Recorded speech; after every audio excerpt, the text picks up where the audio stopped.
Salut les geeks. Aujourd'hui, on va faire un Tech Actu assez spécial puisque je pense que tout le monde attend le nom des deux gagnants du PC Gamer et du Mini PC. Je vous dévoilerai tout ça à la fin et j'espère que pour ces deux gagnants, ça leur fera plaisir. Je dois vous dire que pour cette première news concernant Nvidia, je suis quand même assez nostalgique. Car pour moi, au niveau du prix puissance, la meilleure série qu'a produit Nvidia, c'était les GTX 1000. Aujourd'hui, en 2024, ça sera terminé. Les GTX 1650 et 1630 ne seront plus produites par Nvidia. Et malheureusement, quand il n'y aura plus de stock, ça sera fini.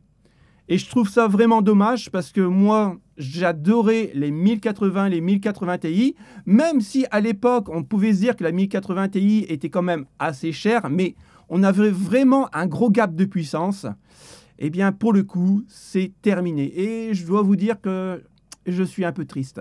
Parce que des 1080, j'en ai encore pas mal en stock. Ça tourne encore très bien en 1080p, voire même pour les 1080 Ti en 1440p. Et voilà quoi, pour le prix, il faisait le taf. Et ça nous change quand même des prix qu'on connaît maintenant. Et surtout avec les 4060 que l'on connaît actuellement. Bon, pour les plus vieux d'entre vous, vous allez reconnaître direct la nouvelle carte graphique de chez MSI, les Cyclones. Ouais, ça commence à dater. Alors, à l'époque, c'était pas vraiment joli. Aujourd'hui, MSI a vraiment fait des efforts au niveau design avec la RTX 4060 parce qu'elle est quand même plutôt sympathique.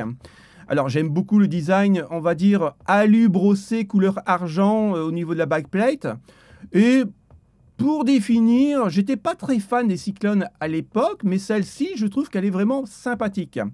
Alors, surtout, regardez bien la taille de la carte pour une RTX 4060. Vous allez vraiment voir la différence de miniaturisation par rapport à les anciennes Cyclones. Là, c'était une 4060 et comme vous pouvez voir, le PCB était vraiment très très large. Et en fait, le Cyclone, en gros, ne couvrait pas la totalité du PCB. Donc, c'est juste énorme. Par rapport à ce qu'on fait maintenant, il y a vraiment une différence de technologie dingue quand on retourne un peu dans le passé. Après, à l'époque, je dois vous avouer que ces cartes-là, j'ai évité d'en avoir parce que c'était pas si bien refroidi que ça. Je préférais quand même un blower. Après, c'était des cartes qui consommaient pas trop d'électricité, mais je veux dire que ça chauffait quand même pas mal pour les 1 giga de l'époque. Et on avait quand même pas mal de puces. Bon, après, les puces étaient vraiment assez grosses par rapport à la miniaturisation qu'on a maintenant. Donc, on n'avait pas un effet vraiment super. Maintenant, c'est vrai que, écoutez, je demande à tester. Alors, le gros problème, comme vous le savez, en France ou en Europe, en fait, ça va être pour le marché chinois. Et c'est vraiment dommage parce que je pense que les gens qui ont des micro ATX, des boîtiers micro ATX, des trucs comme ça, je pense que ça peut le faire. Et en plus, elle est plutôt sympathique au niveau design. Donc, c'est encore une fois un peu dommage que ça n'arrive pas en France. Ça toujours pour le marché asiatique. Il y en a pour eux encore une fois, donc c'est vraiment dommage. Vous l'avez vu dans la miniature, et je pense que c'est la news la plus attendue par vraiment les pros Nvidia. Alors oui, les RTX 4000 Super vont sortir. Il faut savoir que Nvidia, le président, va faire une conférence de presse juste avant le CES, donc le 7 ou le 8 janvier, donc c'est le 8 janvier plutôt. Et il va dévoiler les RTX 4000 Super à un nombre d'initiés, ça ne sera vraiment pas pour la presse. Après, le 17 janvier, si vous voulez acheter une RTX 4070 Super, vous pourrez le faire puisqu'elle sera en vente. Je voulais faire un petit clin d'œil aux gens qui m'ont dit que je racontais n'importe quoi, que je voulais juste me faire mousser et avoir des abonnés en plus en parlant de RTX 4000 Super. Et puis bon, bien sûr, vous le savez, je vous passe les insultes. Eh bien, écoutez, apparemment, j'ai pas dit n'importe quoi, donc ça va bien sortir. Et maintenant, si on regarde un petit peu plus en profondeur, il y a une phrase que j'adore.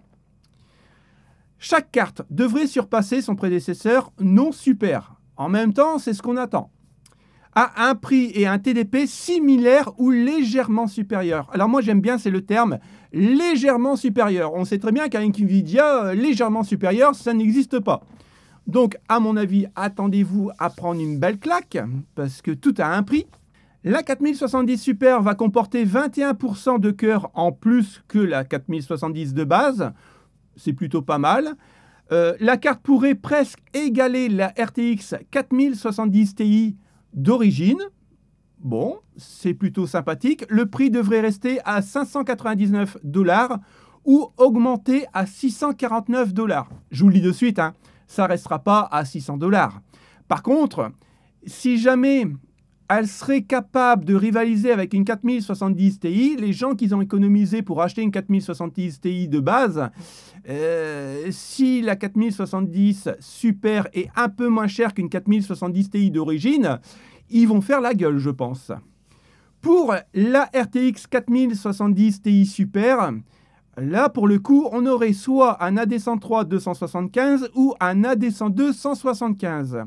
Encore une fois, je pense que l'AD103 275 sera déployé en première monte. Et si ça ne se vend pas, on aurait droit à l'AD102 175. Et oui. Donc, en gros, on aurait une amélioration de 14 à 22% selon les jeux au niveau de la performance. La VRAM va passer de 12 Go à 16 Go, ce qui est plutôt pas mal. Et pour le prix, il faut s'attendre entre 799 $ ou 849 $. Donc, en gros, ça justifie quand même un peu le terme super. Alors, je pense que cette carte-là va vraiment se rapprocher d'une 4080 de base. Peut-être qu'elle sera moins chère qu'une 4080. Alors, pour le coup, j'aimerais bien avoir les deux cartes pour vraiment les tester, voir un peu vraiment si ça vaut vraiment le coup d'acheter des super, parce que je vous rappelle, hein, à l'époque que les RTX 2000 Super sont sortis, elles étaient plus chères pour pas grand-chose au niveau des perfs. Donc, j'espère que là, on aura un gros cap et c'est pas juste un effet d'annonce. Je pense que la plus mauvaise des trois cartes reste la 4080 Super, tout simplement parce qu'on a une amélioration de perf entre 6 et 9%.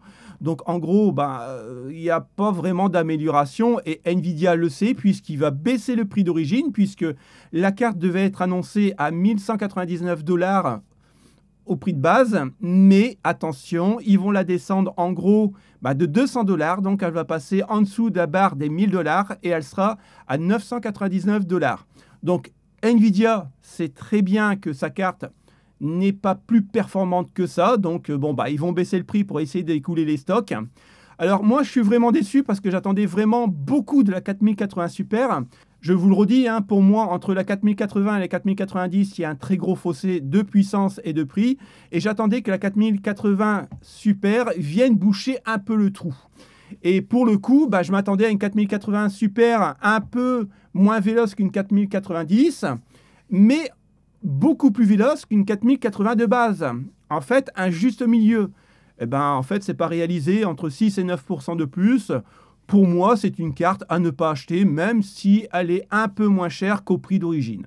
La semaine dernière, si vous avez suivi le Tech Actu, j'avais commencé par une première news concernant la PS5. Le patron de Sony nous disait en gros qu'on était juste des gros geeks qui voulaient monter leur PC, mais en gros, la PS5, c'était le top du top et le PC n'arrivait pas à sa cheville.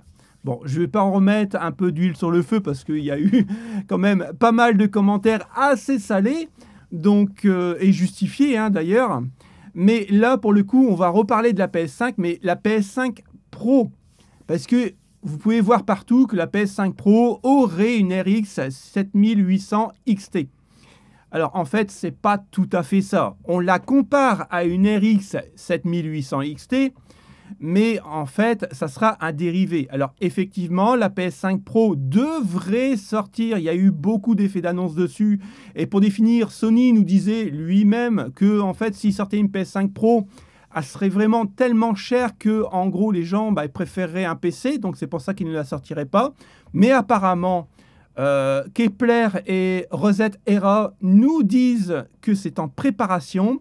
Et c'est un projet qui va s'appeler le projet Trinity. Donc, il faut savoir qu'AMD travaille sur ce projet. De toute façon, toutes les consoles tournent sur AMD maintenant. Avant, c'était Nvidia, mais ils ont perdu la part de marché. Alors, en gros, la PS5 Pro va utiliser du RDNA 3 et le processeur va tourner jusqu'à 4,4 GHz, ce qui est plutôt pas mal pour une console.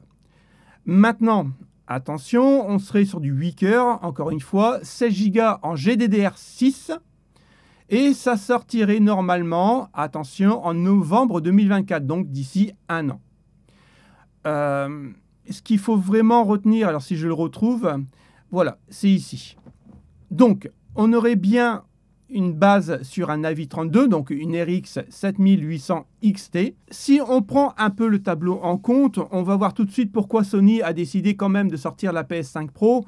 Tout simplement parce qu'aujourd'hui, la PS5, qui est au summum de la puissance, apparemment, en fait, par rapport à une Xbox Series X, elle est quand même en dessous. Donc, en gros, la PS5 Pro, on sera toujours sur 8 cœurs, 16 threads. On serait sur du Zen 2 en tant que CPU, mais attention, on va tourner à 4,4 au lieu de 3,5, donc il y a quand même une sacrée différence. Les jeux vont tourner quand même beaucoup plus vite. On serait sur de les RDNA 3 au lieu de du 2, donc là, il y aurait vraiment un basculement au niveau de la puissance, ce qui veut dire plus de puissance, donc plus de FPS, et bien sûr, beaucoup plus de textures, surtout en ray tracing. Après, bien sûr, l'horloge de base, ça serait à confirmer. La puissance, ça serait à confirmer aussi. On aurait une configuration de la mémoire en 16 Go en GDDR6 avec toujours 256 bits. Elle ferait quand même moins bien que la série X actuelle. Mais bon, il n'y a pas énormément non plus de différence. La vitesse de la bande de mémoire et la bande passante, on serait à 18 gigabits seconde. Donc, on aurait 4 gigabits de plus par rapport à la PS5 et la Xbox Series X. Et la date, voilà, novembre 2024. Donc, je pense que la rumeur va se concrétiser en news. Tout le monde pourra penser ce qu'il veut, mais moi, honnêtement, je ne suis pas contre une PS5 Pro, voire même une Xbox Series X Pro, parce que je sais que Microsoft ne va pas laisser Sony remporter le match. Alors, je suis open pour des consoles très puissantes, même qui pourraient rivaliser avec du milieu de gamme. Il n'y a aucun problème. Maintenant, attention, s'ils nous sortent des consoles super puissantes à 1000 €, dans ce cas-là, autant prendre directement un PC parce qu'il fait beaucoup plus de choses en niveau multimédia. Et puis, on aura toujours des jeux beaucoup moins chers que des jeux PlayStation ou Xbox sur console. Donc, en fait, il faut vraiment voir la notion tarif. Plus puissante, oui, mais à des tarifs qui restent exactement les mêmes que l'on connaît actuellement. Si c'est pour nous rajouter 400 € de plus, ces consoles, ils vont se les garder, quoi. Je ne sais pas ce que vous en pensez. Attention, les Bleus ont déclaré la guerre à Nvidia parce qu'en gros, Paul Singer a signifié qu'on avait ras-le-bol de voir dans l'intelligence artificielle la domination des coups d'hacker de chez Nvidia. Oui, aujourd'hui, Nvidia, dans l'intelligence artificielle, ils sont au sommet de leur art. On ne peut pas négliger et on ne peut pas le critiquer.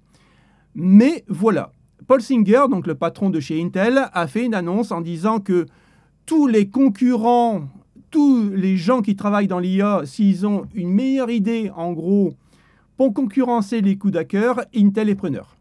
Honnêtement, ce qui me choque un peu, c'est que Intel déclare la guerre aux coups d'hacker de chez Nvidia, mais en même temps, ils devraient produire des RTX 5000 dans leur propre usine. Donc, est-ce qu'ils n'ont pas accepté de produire des RTX 5000 dans leur propre usine pour justement voir comment fonctionnent des coups d'hacker et puis en gros les copier et les renommer à la sauce Intel? Alors là, pour le coup, c'est dans le domaine professionnel, dans le domaine de l'IA professionnelle. Mais vous le savez, quand ça tombe dans le domaine professionnel, ça arrive quelques années plus tard dans nos PC de salon. Et là, ce n'est pas une rumeur, mais plutôt une news officielle, puisque les premiers PC Acer, donc les laptops, vont sortir avec, attention, les Intel Core Ultra dopés à l'intelligence artificielle. Et l'intelligence artificielle va chapeauter le CPU et en même temps le GPU, donc le processeur graphique. Et attention, ce qui est vraiment énorme pour des PC, on va dire, pas professionnels, mais de gaming et de bureautique, où tout le monde peut s'acheter si vous avez les moyens, bien sûr, parce que c'est pas pour rien, et on verra le prix après, c'est que l'IA peut faire en 1 seconde 35 millions de calculs. Donc, imaginez la puissance des nouveaux PC laptop. ça va être juste énorme, en sachant que généralement, quand les laptops sortent, on va dire 6 mois, 8 mois après, les processeurs de bureau, les GPU de bureau vont sortir. Donc j'attends la 15e génération de chez Intel avec impatience. Et je pense qu'AMD fera aussi la même chose. Pour revenir chez Intel, il faut savoir que l'Acer Predator Triton Neo 16, je sais, c'est un nom à rallonge, mais en même temps, je ne l'ai pas inventé. C'est un premier portable gaming sous Core Ultra, donc 165 Hz. Je ne vais pas rentrer vraiment dans les détails. On aura toujours les 6 cœurs, donc les 6 gros cœurs et les 8 petits cœurs qui vont fonctionner ensemble. Et une paire de tout nouveaux LPI cœurs, donc booster l'intelligence artificielle. Mais voilà, c'est un coût. Ça va sortir en mars 2024 au prix de 1 800 €. Donc, bon, bah voilà, c'est pas pour tout le monde, c'est trop cher encore une fois. Mais après, ça va se démocratiser et je pense que les prix vont baisser pour revenir à la normale. Le deuxième PC Acer qui va sortir aussi avec l'intelligence artificielle de chez Intel, c'est un PC de productivité, donc en gros professionnel pour les gens qui font du montage vidéo et ainsi de suite. L'Acer Swift Geo 14. Et pour le coup, il sera un peu moins puissant que le PC Gamer, mais attention, on sera à 1 200 €.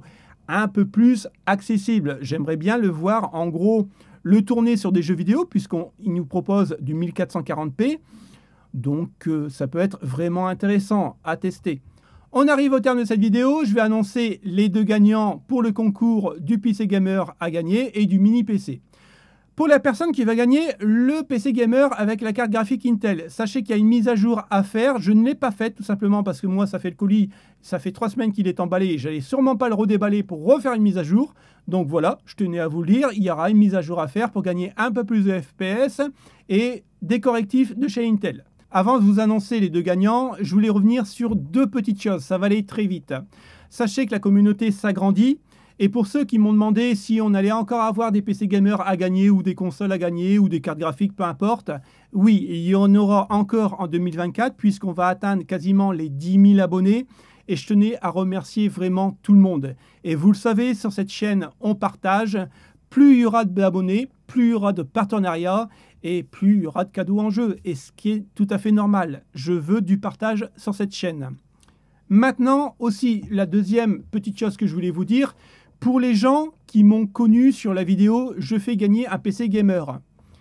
Ça va peut-être vous choquer, mais sachez que je ne fais pas une vidéo par an. J'en fais 2 à 3 par semaine. Bah oui, c'est le but de la chaîne, c'est de partager sa passion.